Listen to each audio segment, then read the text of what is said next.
Hi, and welcome to Wow Talk. I'm Donna Cappuccitti, a thriving cancer survivor. And I'm her naturopathic doctor, Darlene Gustin. We're here to encourage, educate, and empower you on your journey to optimum wellness. Welcome. Today we're going to be talking about insulin resistance. Take it away. Well, insulin resistance is a very popular topic these days, very common condition of health for a lot of people. It's the root cause of other things like metabolism being slow or weight gain or blood pressure, etc., ovary dysfunction. So it's a state of chemistry in the body where your cells are not responding well to insulin. And I think the reason it's popular is because we have a generation of people that are coming out of many years of being very carb heavy in our lifestyle in North America. Yeah, that's So carbs, sweets, sugars, etc., processed foods, this many years of that is what is the predisposition to the state of insulin resistance. And it often doesn't show up in blood work. The regular way that blood work is tested on a physical exam doesn't necessarily look for this, unless you dig a little deeper into the blood work, but the symptoms are very common. Okay, could we go right back to the very beginning and explain exactly what this means, insulin resistance, like exactly, like what's going on in the body and what are the ramifications of insulin hmm resistance? hmm So insulin is a hormone, and its job is to scoop up sugar out of your bloodstream and bring it into the cells so that the cells can use that sugar to do different functions. And when your cells are insulin resistant, the insulin is not communicating with the cell lining and not letting the sugar get inside of the cell. Okay. And the consequences of that can be hormonal because insulin is a hormone. And it can also lead to prediabetes and blood pressure, etc. Oh my And goodness. yeah, the good thing is that it's a problem that came from lifestyle, and it's a problem that can be resolved with a shift in lifestyle as well. Okay, so first of all, how do we know we're insulin resistant, I mean? How do we know that? It could be from just the symptoms, or you could go and ask for a deeper level of blood work. Okay, so what would be the first symptoms that one might experience? It could be just general things like fatigue, or you're gaining weight, or you're doing everything right that worked before, but the weight is not coming off, or your blood pressure is slowly going up. Maybe you're missing some periods, maybe you're having infertility. So it's behind the scenes for a lot of other health conditions. And it's a blood sugar dysregulation, and it's very easily fixed by just changing your lifestyle. So a lot of diets that are working on people right now, things like the keto diet, the paleo diet, they are also ways of eating that are improving insulin resistance. So to take the carbs and the sugar away and to be left with foods that are higher in protein and fats and fiber, this is what slowly teaches the body to be a little bit more sensitive to insulin, appropriately sensitive to insulin. Usually after it starts to benefit in a couple of weeks. It's in full swing after a couple of months that you can make a big positive change in a couple of months. Okay, so um, let's say somebody experiences those symptoms you were saying, and they get blood work done. What does the blood work show? Like a higher level of sugar? What does it show? No, not necessarily. That's the whole point, is why it doesn't necessarily show in blood work. So when you have an annual physical exam and you're tested for things like sugar, or HbA1c, which is like a longer term sugar feedback, or cholesterol, they could be normal for years. So it's not something that shows in blood work until it's more advanced. Okay. So let's go back to the lifestyle and what we can do. You mentioned a couple different diets there, like keto. Um, what would be a good starting point for people then? Let's say, yeah, we discover we're insulin resistant. So what would one start to do? Well, people who are doing the more extreme diets like the ketos, that's a quick start for some people, but it's not something that you can do for a lifetime. Hmm. So for insulin resistance, the most long-term lifestyle modification would be the Mediterranean diet, which is just naturally Yeah. very balanced in terms of cardiovascular benefits and blood sugar benefits and metabolism benefits, and you get all the right benefits of a fit body with Hmm. less cholesterol, lower blood sugar, lower blood pressure. So the long-term answer to a question like that is the Mediterranean diet, but the real answer is always very specific to the individual.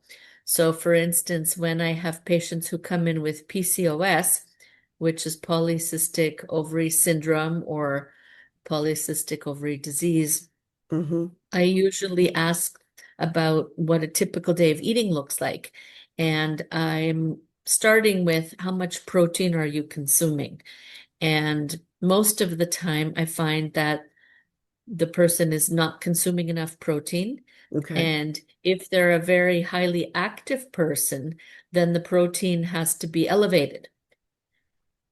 So Okay. it's higher than average. It's not just balanced. So your diet has to adjust to your lifestyle. And then in older age groups, I might find that they are consuming enough protein, but they may not be digesting it. Okay. So going back to the PCOS, the young girl, she might be missing periods, maybe not menstruating at all, maybe having a hard time getting pregnant or staying pregnant. And so we start with the basics. Do you have enough protein? And so that's the first thing. But there's a lot of other lifestyle tweaks that can happen that, for instance, when you have a dinner plate in front of you, the sequence that you eat the food in. So if you start with the fiber, you eat the broccoli first, Yeah. and then you eat the piece of chicken, and you eat the rice or potatoes last, the carbs last.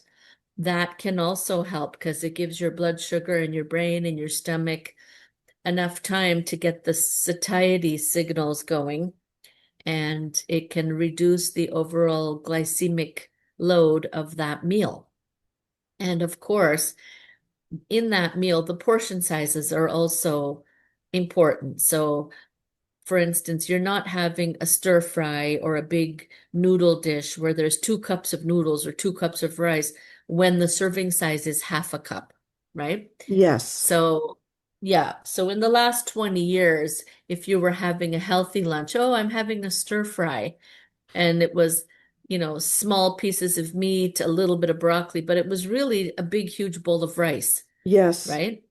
Or when I was in university, a healthy breakfast was a bagel, maybe with cream cheese.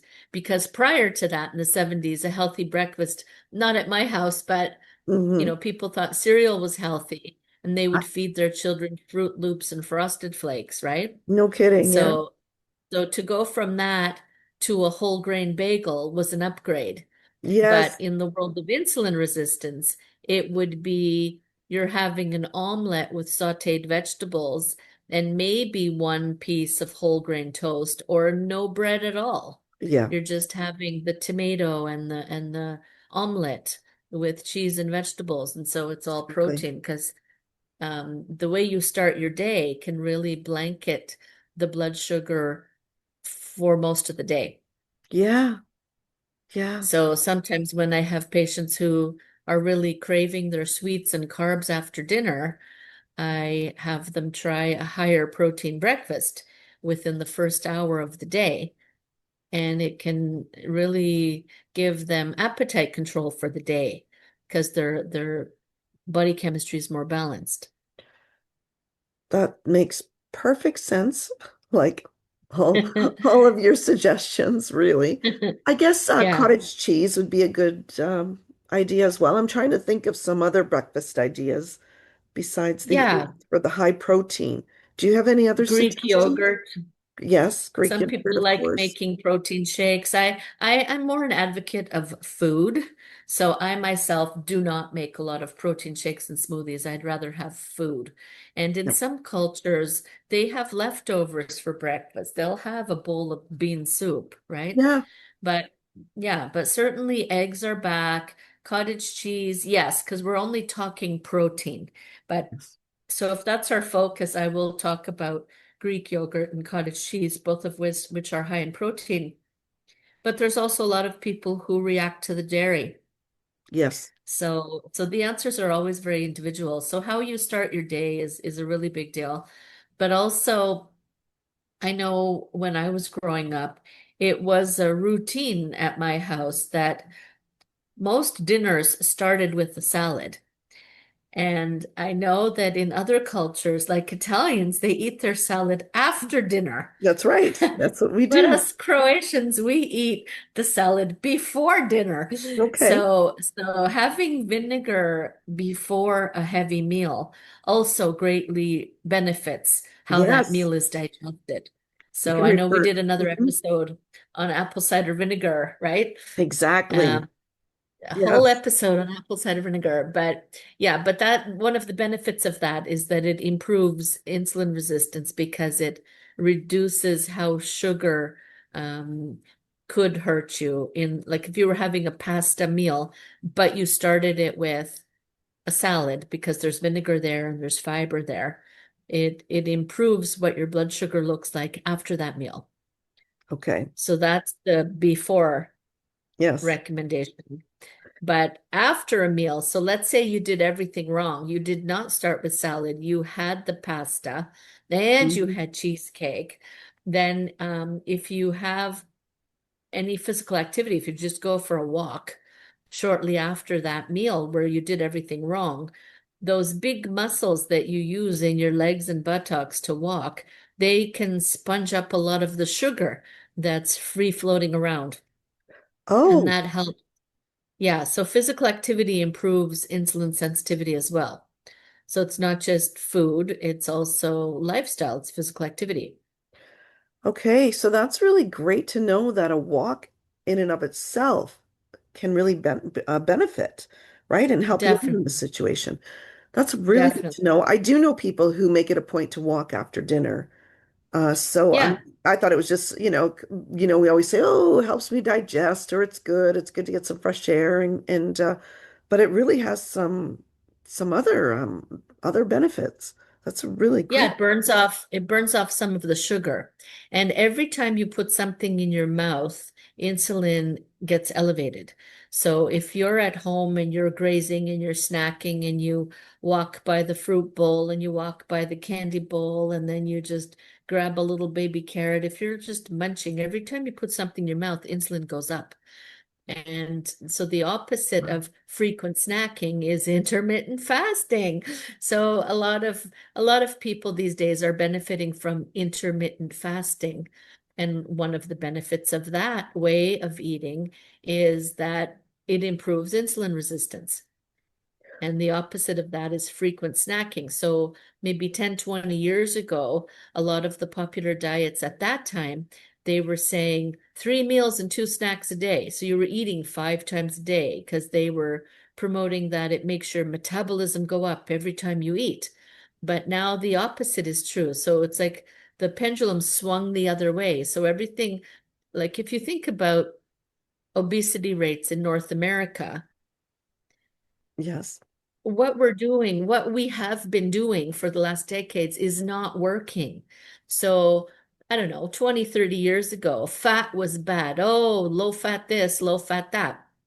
So you buy low fat everything, but those foods that were processed to be low fat were higher in sugar. Okay. And as the decades went by, whatever we were implementing in North America, thinking that it was healthy, didn't work for us. We just kept getting heavier and heavier and higher body fat in North America.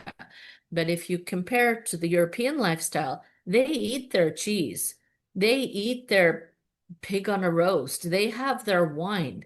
In so many countries, they have their sausages, right?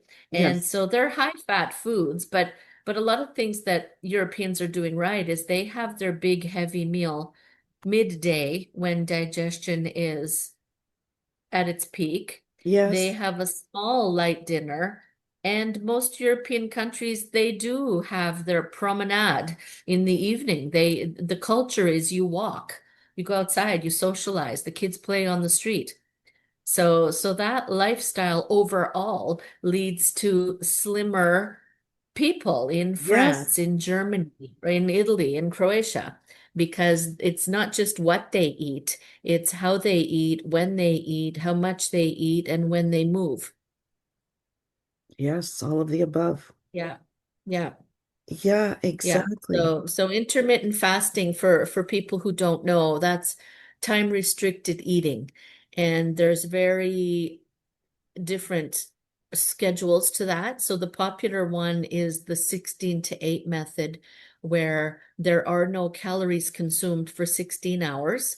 So you could have water, you could have herbal tea, Hmm. and all of your meals are in the remaining 8 hours and not grazing, munching for 8 hours. It would be 2 or 3 solid balanced meals.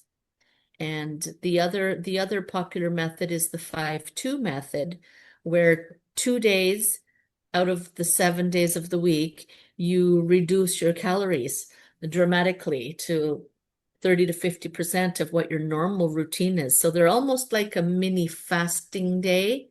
Maybe you Yes. have one or two meals that day, but they're lower in calories. So Hmm. you're like shocking the system. You're always throwing your body off guard. And if you think about it, it may be 2026 and we may think we're living in a modern world, but the reality is we're living in a modern world with a primitive body. So we still have the caveman chemistry. That's very Right? interesting too. Yes. Yeah. Hasn't evolved all And that much, no? yeah. So caveman did not have high blood pressure, did not have diabetes, was not obese, and sometimes he feasted on a bear because he Yeah. caught some really good hunting. And then there were other days that there was little or nothing to eat, and all he got to eat that day was some water from the stream or a few berries if he was lucky, right? Yes. Yeah. So our body still responds to those very primitive ways that we used to eat hundreds and thousands of years ago. Okay. Yeah. Yes. It's oh my gosh. It's seems Yeah. like a simple plan and something Simple, simple. as you're telling Well, me all this, I want to do it. Like yeah, yeah. just to And and feel and it. Yeah. Go on. it's good for pretty much everybody. It's just human chemistry. Yes. Human chemistry of how digestion works and how human physiology works. So it does apply to a wide range of people. And and that's without even talking about herbs and spices. So herbs and spices can go a long way too. So cinnamon is very popular.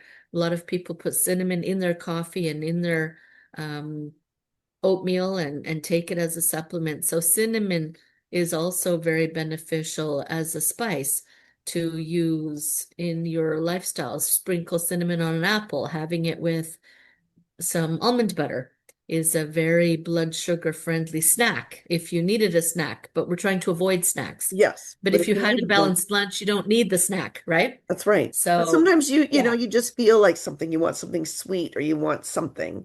So rather than yeah, reach for that piece of chocolate or that piece of cake, that's a really great alternative is the apple with yeah, the peanut butter or I'm sorry, you said that not the peanut, the almond butter would be better because I know there's sugar in peanut butter, but I guess you can get those organic ones or the healthier choices as well, right? The natural. yeah, yeah, yeah. Yeah. It's about balance. It's about Hmm. balance. Yeah.